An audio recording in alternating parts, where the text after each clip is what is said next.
असदुद्दीन अवैसी रुकन पार्लियामेंट व सदर कुल हिंद मजलिस इत्तेहादुल मुस्लिमीन ने पॉपुलर फ्रंट ऑफ इंडिया के कारकुनों की गिरफ्तारी को गैर कानूनी करार दिया। अगर ये गैर दुरुस्त है तो दीगर फ़िरका परस्त तंजीमों का खुद हुकूमत ने एक्शन क्यों नहीं लिया।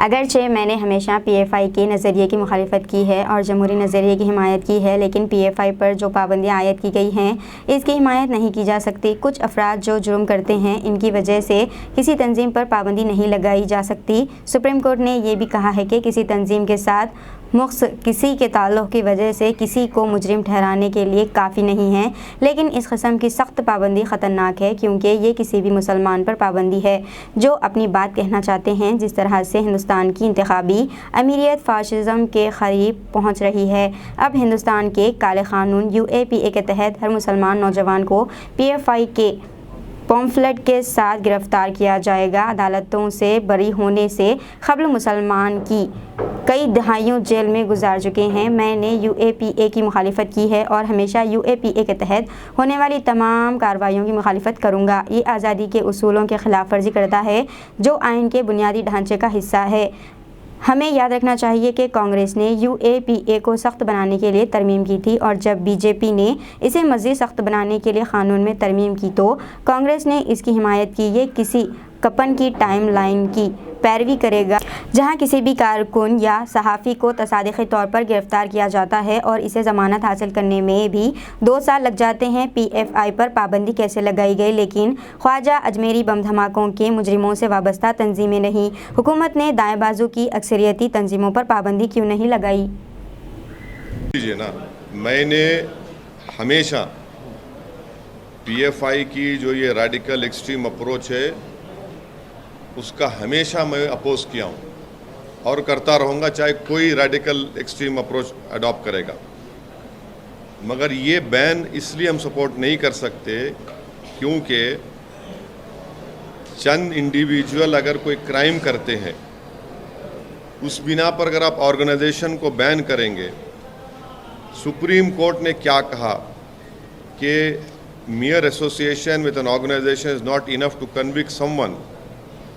ये जो ड्रैकोनियन बैन जो लगाया गया है ये मुस्तक़बिल के लिए डेंजरस चीज़ है, क्योंकि आप ये कहना चाहेंगे कोई भी मुसलमान अपनी दिल में जो बात है, जहन में बात है वो ना करे।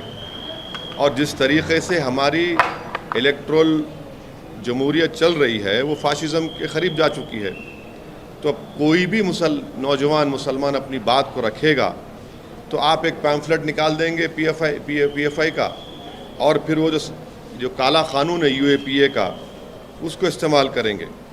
और इस UAPA के क़ानून में कई मुसलमान बरसों जेल में रहते हैं, उसके बाद कोर्ट उनको बरी करता है।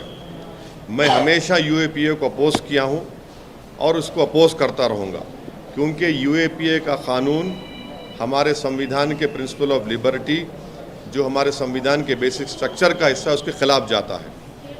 ये जो केस होगा, इस तरह जो केसेस मुस्तक़बिल में बुक होंगे, नौजवान उसमें बुक होंगे, तो वो सेम सिद्दीक़ कप्पन की टाइमलाइन को फॉलो करेगा और उनको 2 साल 3 साल लगेंगे बेल मिलने के लिए।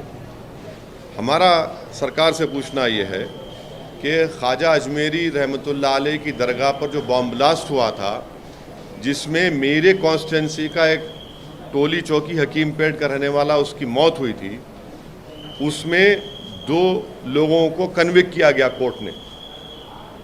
वो कौन सी ऑर्गेनाइजेशन ताल्लुक़ उनका बताइए, कोर्ट का जजमेंट कह रहा है, और उस ऑर्गेनाइजेशन को तो आप बैन नहीं करेंगे।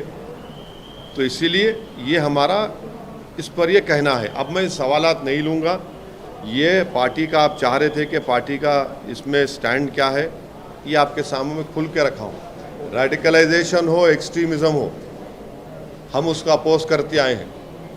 चाहे रेडिकलाइजेशन एक्सट्रीम कोई भी करो, कोई ऑर्गेनाइजेशन करो, उसका अपोज करते आए हैं।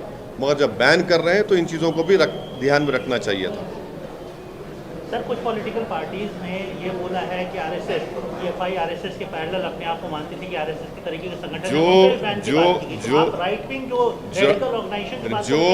राइट विंग हो, मिडिल विंग हो, सेंटर विंग हो, कोई विंग हो, जो भी रेडिकलाइजेशन और एक्सट्रीमिज़म की तरफ किसी को लेकर जाता है उसको अपोज करने की ज़रूरत है। और अगर आप ये कह रहे हैं कि रेडिकलाइजेशन सिर्फ एक तरफ हो रहा है, नहीं, रेडिकलाइजेशन हर तरफ हो रहा है।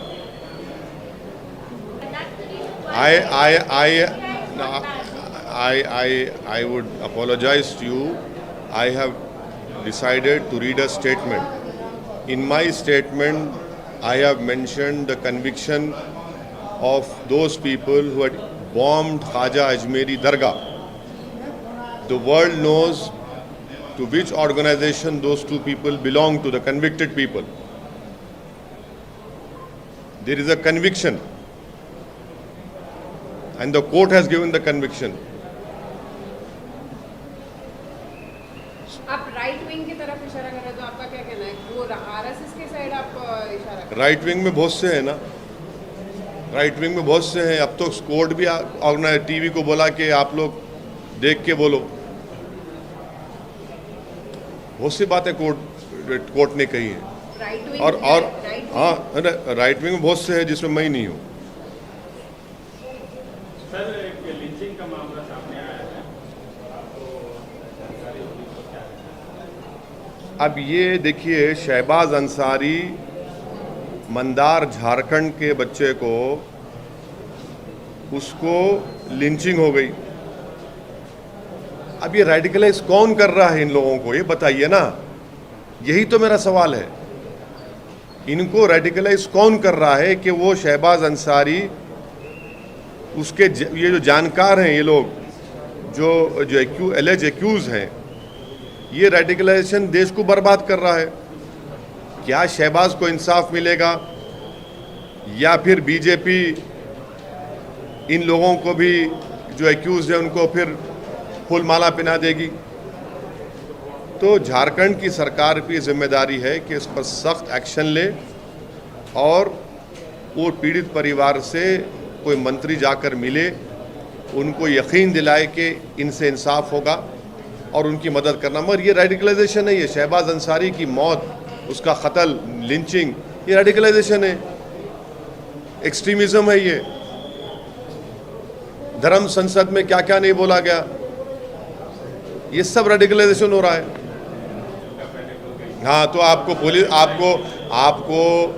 आप तमाम ने हमारे एमएलएस का स्टेटमेंट आपने कैरी किया, मैं आपका शुक्रिया अदा करता हूँ। वो उसी वक्त गए, उसका कंडेम किए। उन लोगों को इंस्ट्रूमेंट थे हमारे एमएलए, वो जो गंदी हरकत किए, उनको अरेस्ट भी करवाए। पुलिस का स्टेटमेंट भी है, पुलिस को भी एक्शन लेना चाहिए, डीप जाना चाहिए कौन है ये। ठीक है सर।